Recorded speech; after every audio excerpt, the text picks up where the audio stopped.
What's going on, Facts family? It's your boy Ant, GuyMake32 on Instagram, and today we remembering the DCEU. Let's go.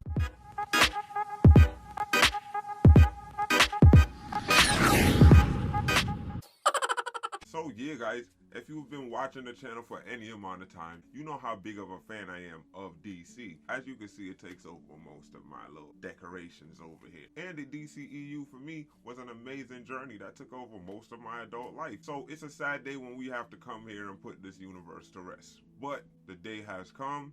Warner Brothers has made the call. James Gunn has made the call. Do I agree with them? Nah, but you know, it is what it is. So here we are. And in this list, man, while we're talking about all 16 of the DCEU movies, we're just going to go ahead and rank them as well. We're just going to do it all in one shot, remembering the DCEU and ranking them. You know, and at number 16, we have the Justice League, man. The movie that broke the DCEU into pieces, so much so that it really never recovered. This is a movie that really should not have been made in this way, and I'm not gonna lie, when I seen that in theaters, like all of my zeal for what was to come in the future like really went out of the way. And if it did that to me, I understand why it did that in a major way to the rest of the movie going audience. Number 15, Wonder Woman 1984. This movie was one of the biggest disappointments in the DCEU because of how good the original movie was and because of the character assassination and betrayal of the character that we had grown to love in the original movie and in Batman vs. Superman at that time. And yeah, this was just a major letdown by Patty Jenkins and all of the crew over there. And I know Jeff Johns had something to do with that. At number 14, Shazam 2. And Shazam 2 is so far down the line because of the same reason as Wonder Woman 1984. It's just a disappointing second outing compared to the first movie. And while the first movie didn't do great box office wise, the first movie touched so many people because of all of the themes and the amazing character work that was done in the movie by both parties, both the adults and the children, with the majority of that feeling carried over by the children. And in Shazam 2, there wasn't no children for real, you feel what I'm saying? Zachary Levi really took over that role, and I don't know what he did, why he got so much control, but we needed young Billy Batson in there to like really drive things home for us. At number 13, Blue Beetle. The only thing I can really say about Blue Beetle, man, it was just too little too late, man. If Blue Beetle had came out like 3, 4, 5 years before, Blue Beetle wouldn't have been up there in one of the most beloved DCEU movies, only if it had just a little bit more connectivity to the DCEU. Even though I'm hearing that it's the first movie of the DCU, but we'll see how that pans out, man. I got faith in James Gunn, so I am open and willing to see what he got going on, and if Blue Beetle is any type of telling of the tone of his DCU, we'll see. Number 12, Black Adam. Black Adam is almost everything I love about the bombastic side of the DCEU, man. It gives us all of the flash, all of the power, all of the fat trim from the sides, and it's just a straight up superhero punch up that could have fit better in the DCEU if there wasn't so many power struggles going on and everybody's trying to find a voice at that point. If we had any type of direction at that point when Black Adam came in, it would have been amazing, man, because I love what Dwayne Johnson did with that film. But at the same time, it did suffer from some of the things that I don't like about Zack Snyder films, where it was just like character interactions. Thought it was better over there, you know what I mean? The characters was way more charming. Still didn't care about a lot of them, and we're not even gonna mention like what happened with the kid and the zombie bones and shit like that. You know what I'm saying? We're just gonna try to blank that out of my memory. Number 11, Birds of Prey. And like, listen, I don't care what nobody says about Birds of Prey. There are problems in there, but that movie is fun. Whatever CGI they have in there is flawless. The characters are amazing, even though we don't get a lot of those characters, but the character interactions between almost all of the characters were great. Some of the characterizations was not the same characterizations as they are in the comics at all. I'm looking at you, Black Mask. You know what I'm saying? I'm looking at you, Cassandra Cain. I'm looking at you, Huntress. But at the same time, they were coming across with so much joy in that film. And following Harley Quinn and Margot Robbie throughout that whole film, it was just madness all the time and so much fun. And it kept me smiling. And they they're villains. Like, I'm always have fun with the villains. You already know. Now entering the top 10. And as I just said, I really like having fun with villains. So we're going to start off the top 10 with the villains. Shout out to the Suicide Squad, man. This was an amazing outing, an amazing first push by James Gunn to enter the DCEU with a bang at the time. You feel what I'm saying? I really do love almost every part of this movie. R-rated Guardians of the Galaxy for sure, but with even more of a meaner edge to it. Sometimes it's a little bit too mean. It had me squirming a couple of times in there, but then I remembered, oh, this is the same guy that made Slither. This is the same guy that wrote Dawn of the Dead 2004. You feel what I'm saying? So like, really had to remember that that's the guy that we're talking about. So I knew he was gonna come with something. I really do like that. Also, tangentially, I like Peacemaker as well. The spin-off and the turn of Peacemaker in the Suicide Squad. Don't like what he had to do for that turn. If you ain't watching, I'm not really gonna spoil it for you. But at the same time, I understand it in the grand scheme of things. And then that pole vaulted his change in Peacemaker, and that series was very fun. So like, yeah, go check out Peacemaker and go check out the Suicide Squad 2. At number 9, we got Aquaman 2. Like, listen, there's not a lot of people who are gonna like give any grace to what goes on in Aquaman 2. There's not a lot of people who is even gonna see Aquaman 2. I watched it. It was pretty fun. It was a decent story. I really don't have any complaints like that. There's a couple iffy things. I'm upset that Ben Affleck ain't in there for his little cameo, but I understand why they had to take him out. At the same time, he's just so separated from everything, and then you're having him come up to the surface world and none of his homies ain't there to like link up with him as he's introducing himself to the world. You know what I mean? That's kind of weird to me, but at the same time, I get it. Go ahead, Aquaman. Do your thing. At number 8, we have The Flash. Like, listen, this is the one I might get in hot water for real. It's The Flash for a reason. I really wish I could put this higher, and if this was the movie to cap off the DCEU, I probably would have put it higher because of all of the feels that it gave me in that movie. This movie is kind of awesome if you minus Ezra Miller out of the situation. Like, just act like whatever was going on with him wasn't happening, and this movie was kind of good. Now, if we plugged everything into the DCEU firmly in this movie a little bit more. When I'm saying a little bit more, have the darker aesthetic, because I don't really need to see Batman in the daytime with all that armor on. I understand why he got that armor on, but that joint ain't look good in the daytime. You feel what I'm saying? Give me that night scene with him, or give him a better suit that looks good, or give him better CGI in that scene. It was awesome. It was awesome, but at the same time, I'm just like, yuck. But I like The Flash, man. Ezra Miller, for all it's worth, man, that boy could act. And like in the movie, he's playing 2 roles, and though the CGI on the face probably slipped like a total of like 4 or 5 times throughout the whole film, we have other CGI stuff to talk about in that joint. But like the acting, him bouncing back and forth between himself and playing those dual roles, and the emotion between him and the mother from both Barrys, like, yeah, it was really good, man. I understand why everything was happening like that.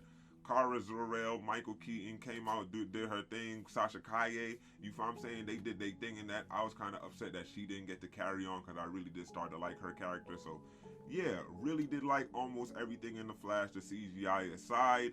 It really didn't bother me because, you know what I mean, Speed Force. Use your imagination, people. At number 7, we have the original Shazam. Now, this one really snuck up on me back in the day, man. I didn't know that I would like this movie as much as I did, but the horror elements in there, the great character work in there, the back and forth between those characters, all of the kids playing their roles amazingly, the parents, Jerry from The Walking Dead being in there, you feel what I'm saying? Like, it was a lot of things that I liked in there. Jaimon Hansu played his role well in the first one, even though he was in there for a very brief period of time. The villain of that movie was also very good, even though he was kind of pathetic on the inside, but that's the whole point of it. You feel what I'm saying? He was a scalded little kid, so you know what I mean? I really did like the first one. That punchy scene with Billy Batson and his mom, tough shit.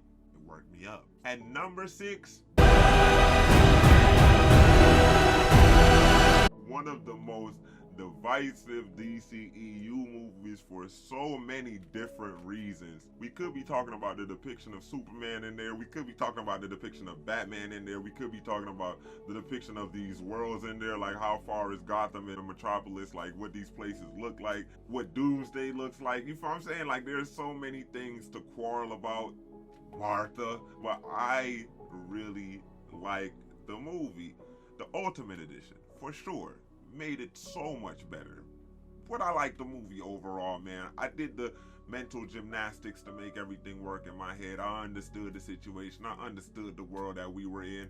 I like that Batman was off his rockers a little bit and had to find back humanity to come back, even though he always said if he was to kill somebody, he ain't think he ain't gonna come back. That's a major betrayal of Batman, but at the same time, this is a universe that Superman killed somebody and had to learn from that. So like, if the infallible alien could do some shit like that, then the mortal could come back from like capping a few fools, because like, you know what I mean, it's been too many fools he let loose that killed too many people. Like, I got it, I get it, Batman broke, I like it. Number 5, the original Aquaman. It made $1 billion, guys. I don't care what you guys want to say, it made $1 billion. There's a reason why it made $1 billion. Jason Momoa in there was amazing. This is before we knew who Amber Heard really was. We had the Green Goblin in the joint, you feel what I'm saying? We had James Wan directing. It's an amazing cast. It's an amazing director. This was a mediocre character that Zack Snyder already teased and debuted in an amazing way that they only carried on and made it better in this film. And while the film could be formulaic, explosion, it was super enjoyable from start to finish, and it had an octopus playing the drums. And I like that. At number 4, we have the original Suicide Squad. This is gonna be questionable and shaky, but the original Suicide Squad made a lot of money, retooled a lot of characters and made them fresh for the present day. Gave us some questionable things in there, but it did give us Amanda Waller. It did bring back Ben Affleck as Batman. It gave us Harley Quinn. It gave us Will Smith's Deadshot. It gave us Rick Flag that came back and then made the sacrifice. Who knew I would care about Rick Flag from this movie, that when he came back and died, I was just like, oh shit, they killed Flag. Damn, I just spoiled it. But whatever, you feel what I'm saying? And all of that was laid here. So with all of that being said, I had to give this movie its props. And while Jared Leto's Joker is an acquired taste, it's a taste that I've learned to live with over these past years.